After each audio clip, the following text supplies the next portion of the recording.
guys, it's your host, Avery Carl with the Short Term Shop. I am super excited to dive into our 10-episode mini-series on the Cascade Mountains in Washington State market. Super cool market, really cool part of the country. Want to give you guys a couple of notes first before we get started. If you guys are looking for up-to-date income numbers or data or purchase prices on properties in these markets, you can find them at theshorttermshop.com. You can set up a search to look for properties in any of the 20 markets that we operate in. You can also sign up to work with any of our short-term shop agents in any of those markets. So if you buy with us in any of those markets, we teach you everything you need to know about how to manage a short-term rental for free. And you can do that at theshorttermshop.com. Also, if you know you want to work with us already, you can email us at agents@theshorttermshop.com and we'll get you set up with one of our agents in one of our 20 markets. We have also got a Facebook group, Short-Term Rental, Long-Term Wealth, same title as my book on Facebook. If you guys want to just join us, it's 60,000 of my closest friends talking about short-term rentals and managing them and buying them all day long. And I believe that's it. And we can go ahead and dive into the show. Make sure to give us a like, follow, 5-star review, etc. on YouTube, Instagram, Facebook, all at The Short Term Shop. I'll stop talking at you and let's dive in.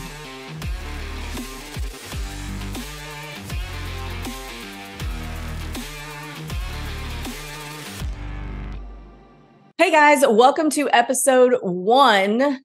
Very exciting episode 1 of the Short Term Show special episode series, this time on the Cascade Mountains in Washington State. So those of you who are fans of Twilight, like I am, and love the Pacific Northwest for the dorkiest of reasons, this podcast is for you. Some of you are probably turning off the podcast now that I said that, but Pacific Northwest, beautiful, beautiful place. And this is one that I don't know a lot about. So I'm going to be learning as much as you guys on this one. So I have brought in our agent in that market, Doug Wolf, to help me on this podcast. So Doug, how's it going? Introduce yourself to everyone.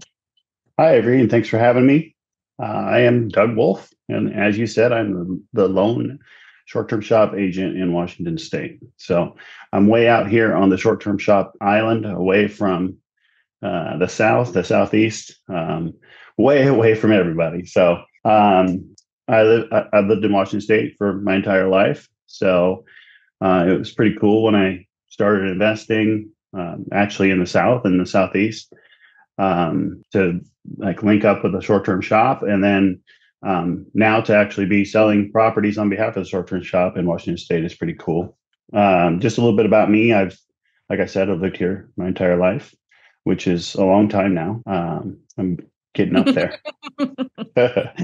I've been married for 26 years now. I have 3 daughters. I spent 22 years as a public educator, 15 as a teacher, and 7 as an administrator. And in the spring of 2021, I decided to walk away from that, took a leap of faith and do real estate full time. So that was a big decision. And looking back now, I'm glad I did it. It's so much fun and so much different, and just such a different lifestyle than working the W-2 daily. How to do it again, I tell people to save up a little bit more money before you do it, but it is what it is. Investing, I've been investing since 2020 in short-term rentals. So my first one was in Orlando. I bought that in March of 2020, which is a significant time because it was the first time Disney World was closing ever. Was able to get a deal on that property because of the pandemic starting. So started there, and then I bought and sold 3 different properties with short-term shop in the Smokies. I kind of call myself a short-term flipper. So I buy distressed properties, I fix them up either remotely or locally, and then I sell them. I specifically focus on properties that are short-term rentable, which gives me a kind of an extra flipping market for buyers. And then, so currently have 2.5 doors, I call them. One in the Smokies, one in Orlando, and I'm doing a new build in Ashford, which is one of the Washington markets that we'll talk about. I think that's everything about me. Did I leave anything out? Yeah. Oh, Yeah. I recently became a general contractor as well. So Oh, doing many different things in the real estate world. yeah. And you still show up to our 9 a.m. East team meetings twice a week, which is 6 a.m. your time. I'm sorry about that. I show up with my camera off and oftentimes laying in my bed, but But I'm there. Yeah. awesome. So I'm really excited to learn about this market because a lot of the markets that we've covered already are things that, I grew up around, grew up going to. So I already know quite a bit about them. But this is a market that is new to me, an area of the country that I haven't spent a lot of time in. So I'm really interested to hear about it. So the Cascade Mountains, what is that area? And we don't have to get too in the weeds on the area because the next episode is going to cover where and what to buy. But what are the Cascades? Where are they in the state? Why do we want to invest there? Yeah, so a little geography lesson on Washington State. Washington is divided in half by the Cascade Mountains. And so the west side, the Seattle-Tacoma area, which is most well known, is on the west side of the Cascade Range. And then there's the east side of the Cascades, and literally the mountain range splits the state right in half from north to south. So that is where the majority of vacationing, the majority of recreation, the majority of anything to do in Washington State happens around the Cascade Mountains. So in terms of like geography, people come from the east side of the state to go to the Cascade Mountains and be in the mountains. People come from the west side of the state to be in the mountains. An important note about the Cascade Range is that all of the locations where we're marketing short-term rentals are within 2 hours of metropolitan Seattle. So if growing up here on the weekends or whenever we decided to do something, we headed to the mountains. We were generally camping, but still, like there's camping opportunities, there's things to do in the mountains, and anybody who is from Washington that wants to do something or get away often just takes a 1 or 2 hour drive to get away into the mountains. So essentially, the 4 markets that we are focused on in Washington State are along mountain passes from north to south across the Cascade Range. Okay, awesome.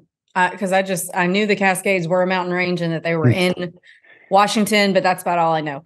Yeah. Okay. I guess I would add there's some like major volcanoes on the Cascade Range. There are 2 of those in Washington, 3 of those in Washington State. So Mount Rainier, Mount St. Helens, which erupted in 1980, and then Mount Adams. And those are all kind of central to south in Washington State, and they're beautiful. I actually had to do a historical, I can't remember what it was called, like a historical report or something in 6th grade on the eruption of Mount St. Helens. And this was back like before the internet was like, I mean, obviously the internet existed. I'm not that old, but It wasn't what it is now. It was, you get an AOL CD-ROM in the mail, right?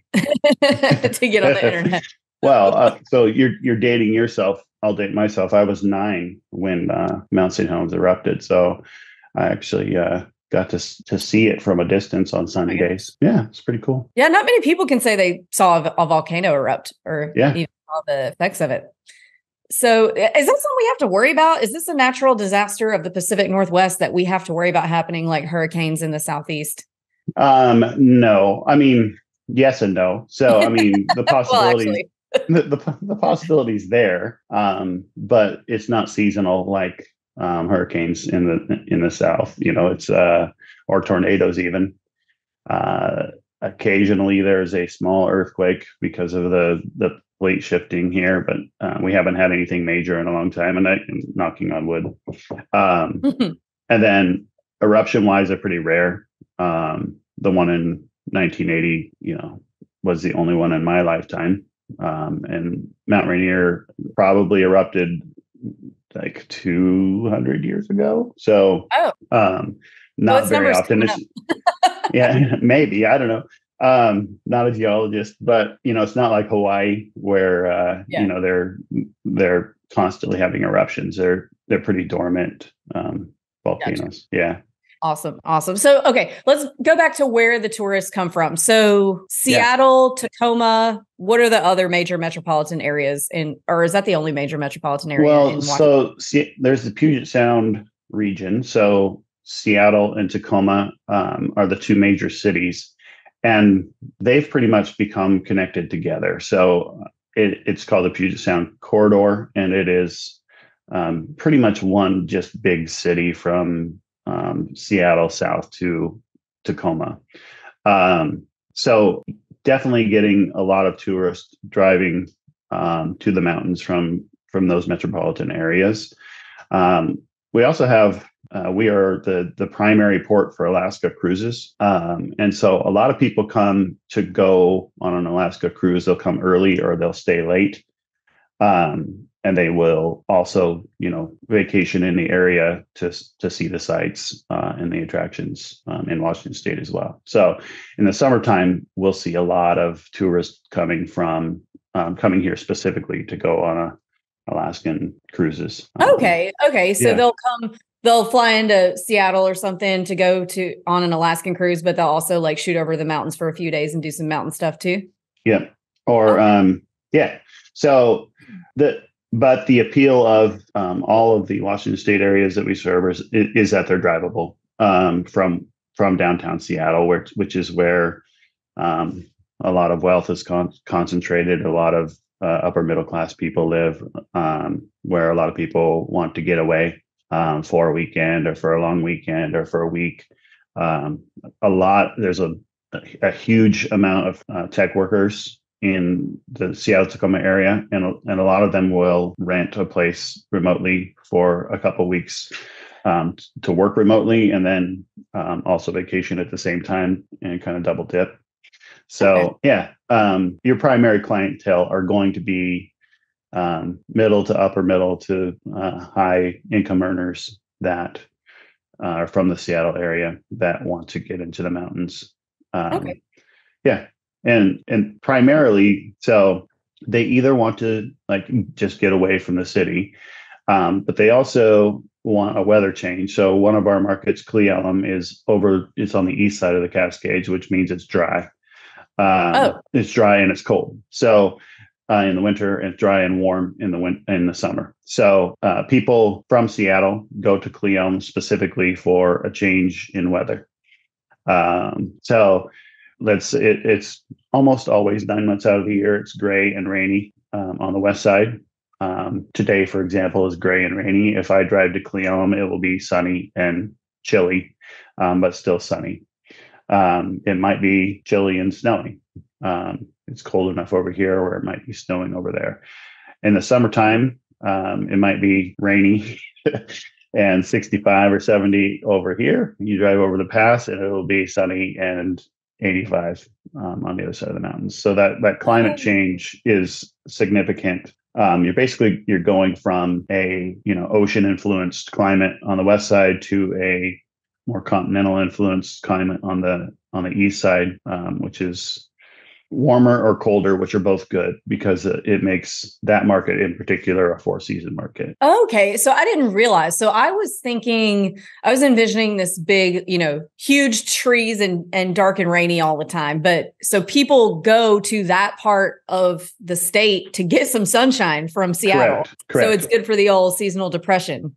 Correct. And like all of these markets have traditionally been like second home markets. More like family cabin or just, second nice luxury home to get away to. And only in the last probably, 5 to 10 years have they become, short-term rental markets or emerging short-term rental markets. Gotcha. So traditionally a second home market. So still not a lot of like primary homeowners. So, second homes, and then which a lot of second home markets like 30A in Florida, for example, have kind of become short-term rental markets because people are like, oh, you mean I can rent my second home and make some money? Okay, yes. Got it. Yeah. So what are the attractions in that area? So if I'm going to come stay in the Cascade Mountains, what am I doing during the day?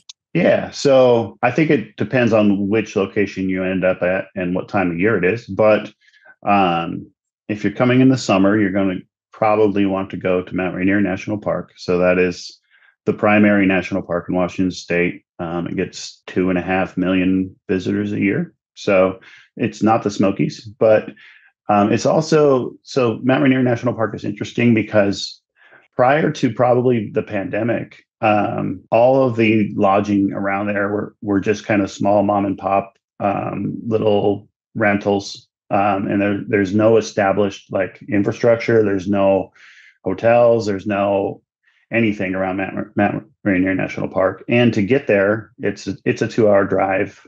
So, it's an entire day to go to the park, to do anything in the park, and then drive back to Seattle or Tacoma, which is where the nearest lodging was. And so Mount Rainier National Park now is, since the pandemic, you're seeing an Airbnb base or a short-term rental base where people can go and stay and visit for a longer period of time. But anyway, so you would go to Mount Rainier National Park because it's spectacular. It's absolutely beautiful. So I went on a hike the other day, and I sent pictures to the team of Mount Rainier, and that was just a 30-minute hike that I did up a small hill, and I could see for miles. So Mount Rainier is like 14,000 feet. There is a lodge at 7,500 feet on the side of Mount Rainier called Paradise Lodge. And there's a road that's open all year round that goes into the park and goes up to Paradise at 7,500 feet. So even in the summer, you can go up there and there's still snow. And you can kind of climb the mountain from there on your own. You can you can get a guide and climb all the way to the top if you want. So Mount Rainier National Park, just scenery wise, you have to see it. And there are people that come here, it's cloudy and they don't even know it's there. And then the sun comes out and there's this giant volcano waiting for them to see. And it's kind of like a magnet that just draws you, like, I got to go there. So that's Mount Rainier. And there are 2 markets specifically that we focus on that are around that national park.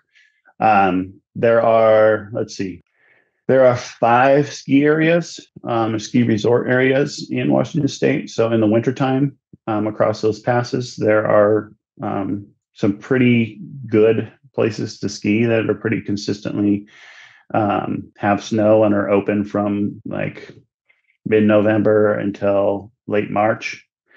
And so each of the markets that we're in access those ski areas. So in the wintertime, you might do some skiing and some snowboarding.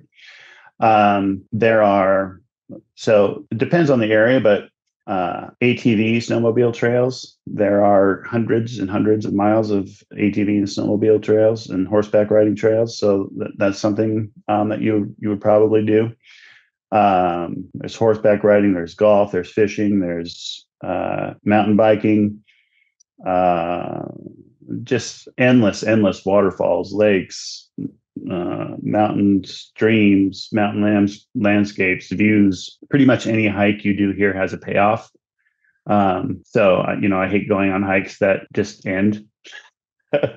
Any hike you do here, it's worth the effort to take the hike and to actually get to the place that you're going. I just walked this far and that's it. Yes.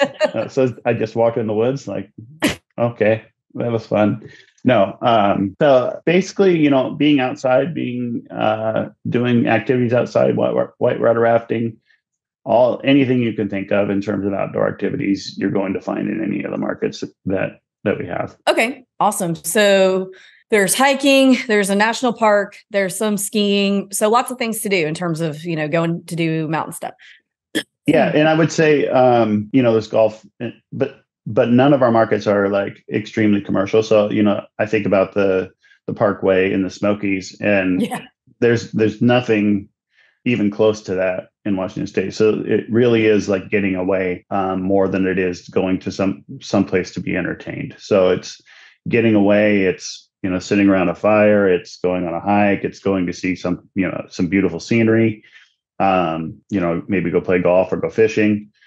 It really is an outdoor recreation kind of more quiet getaway market. Okay, and that was going to be my next question. So if you're coming out here to do nature stuff, and are there any little like towns? So I do not like to cook on vacation. I like to go see, what the local culture is like. I want to eat at the best restaurants, whether, not necessarily the most expensive restaurants, like the Right. best ones, whether that's a hole in Yeah. the wall or what Mhm. have you. So are there any little towns with restaurants or shops or anything like that? Like, what does that piece of the Yeah. attraction look like?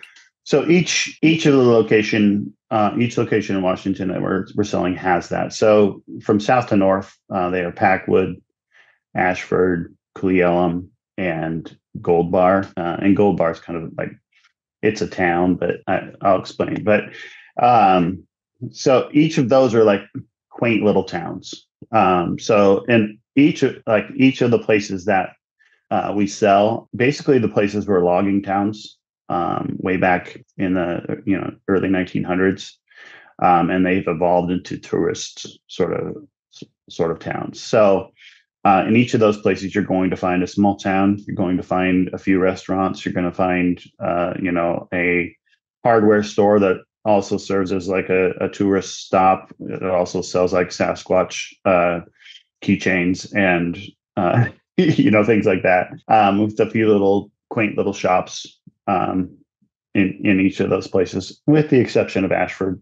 Ashford has a gas station and that sells groceries. And that's about it. But Packwood, Cle Elum has actually a ton of shopping, restaurants, has a full-on resort called Suncadia that you can really be upscale if you want to. And then Gold Bar Index, bearing kind of that area up north, has just kind of, it's a highway. So you do 55 and then you slow down, you do 30, you go through a little town, and then you speed up, you do 55 and slow down and do 30 and you go through a little town. And each of those little towns have amenities and different things that you would be, restaurants you'd go to, or places that you would shop. Okay, awesome. Because I definitely, like I said, I want to go eat out. I do not want to be cooking on vacation. Okay. What else do we need to know about this market? That's kind of the end of the questions that I had. I was definitely thinking it was going to be kind of dark and rainy like Seattle, but I was wrong about that. Yeah. Well, so there are 3 of the locations. So Ashford, again, I'll stay south to north. So Packwood, Ashford, and Gold Bar are west side locations, but they're west side locations that are have some elevation to them. So it might be, if you come here at the wrong time, it might be kind of dark and rainy in those areas, particularly now, from now till, I don't know, July. But also they'll be colder and there'll be snow. So those west side locations get a ton of snow or some snow. And then if you drive up a little higher, you see a ton of snow. For example, you can drive into Mount Rainier National Park in December and see 55 feet of snow. Literally, it's walls on the side of the road driving up. It's pretty cool. But and then the Cle Elum area, and I say Cle Elum, there are 3 towns there that are short-term rental. They're all kind of Cle Elum area, but there's also Ronald and Roslyn. And those are all east side locations, and that's where the weather change is. And I said that's actually probably our most lucrative market in terms of, it's an hour and a half drive on an interstate from Seattle, and it is a significant weather change. So that is the one where you're getting that influence in terms of looking for a change of scenery and a change of weather. Okay. Is there anything else that I haven't asked that you think that the listeners would benefit from hearing about this market before we move on to the next episode? I think just you can't I take it for granted. I've lived here, for 52 years, and I take the scenery and the things that you can see here for granted. And then people come here and they're like, this is absolutely incredible. The scenery and the views and the trees are 8 feet in diameter, and just giant forests, and beautiful waterfalls and streams. Like the natural beauty of this place is spectacular. And if you've never been here, it's just really hard to articulate and to show people what it's like to actually see those things in person. So, of all the things, I would say the scenery and the recreational opportunities to get away are the primary things that people should consider if they're considering buying here, or if they consider, if they like that sort of thing, maybe investing here as a short-term rental, but also as a second home. Okay, gotcha. Well, guys, if you're ready to buy a short-term rental with Doug, you can email us at agents@theshorttermshop.com and we will get you connected with him. Or if you just want to learn more, you're not quite ready to do that, there's a few ways that you can do that. You can join our Facebook group. It's called Short-Term Rental, Long-Term Wealth, same title as my book behind me. Or you can also join, we have a live Q&A call every Thursday at noon Central, and you can join that at strquestions.com, or you can just hit us on our website at theshorttermshop.com. We'll catch you guys on the next episode.